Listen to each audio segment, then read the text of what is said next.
I have this idea for a comic that involves an alien invasion. As I was working on the outline, the plot began to change.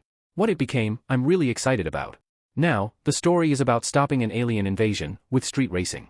Think if Speed Racer and Tokyo Drift met Knight Rider with a guest appearance by Invader Zim. But as I was working on the storyboards, I quickly realized. I don't know how to draw cars. I went to animation school in the early 2000s and worked in the industry for over 10 years as a 2D animator, but not once did I ever draw a car. Even when drawing for fun, I never drew one. It was always characters or monsters, maybe a few trees, a building or two. But this is the first time I'm actually drawing cars. So when laying down the roughs, I found 3D models. Moved them around until I got the angle I wanted, took a screenshot, then traced them. But there was something off about how they looked. I know that I'll still need to draw these cars by hand if I want them to look better. Which means I'd have to study. At first, I wanted to avoid it. Because it makes me face the fact that I have a flaw. But this also reveals a deeper problem when I call, not knowing how to do something, a flaw. I still take drawing way too personal. I was tempted to believe my inability to draw cars is a reason to beat myself up. To feel shame. To condemn myself. Another reason to believe I fail as a human being, rather than seeing it as an opportunity for improvement, for growth as an artist. Proverbs 29 verse 23 says, "Pride brings a person low, but the lowly in spirit gain honor." Lowly in spirit means humility, being humble. For me, God has been having me fess up to the fact that being an artist can be a source of pride for me.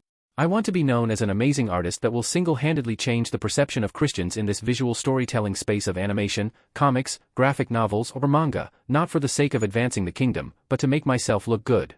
And because of that vanity, I've feared putting my work out there, the art I really feel passionate about, telling stories through this medium, because I don't want people to think I suck, or have someone say about my art, "Here's another reason why Christian stuff is crap."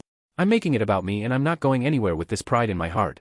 I had a moment where I didn't want to share that it took me over 2 hours to roughly sketch a parked car. If one of the things I want to do with my YouTube channel is share tips, tricks and tutorials, I shouldn't show failure, or the struggle to get a piece of artwork looking the way you want it to. I should already know how to teach. But if you're not going to be humble, there's no room to learn. There's no room for growth, as an artist or a person. So I turned away from my feelings of inferiority and found some really helpful tutorials on YouTube and practiced. I'll put links in the description if it's something you want to learn. I feel much more confident now that I have a better understanding and hopefully my cars will look pretty cool for the comic. Also, what I'm going to do moving forward is not teach per se, but simply share my progress and the things I'm learning and what God's been teaching me as I pursue this dream of being a full-time independent comic book artist. Thank you so much for watching and God bless.